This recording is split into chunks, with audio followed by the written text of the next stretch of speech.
Ruston is getting in on the pickleball rage. A new pickleball facility is going up.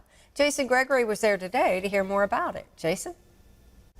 Jennifer, I spoke with Ruston Parks and Recreation Director Matt Cotton, and he says that pickleball has grown rapidly in Ruston.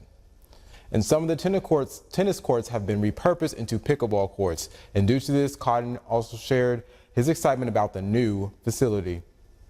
I think it's going to open the opportunities to bring more events to Ruston, give the community more things to do, and I also think it speaks to our mayor and our city council of listening to what the people want, what the community wants, and then finding a solution and a way to get it for them.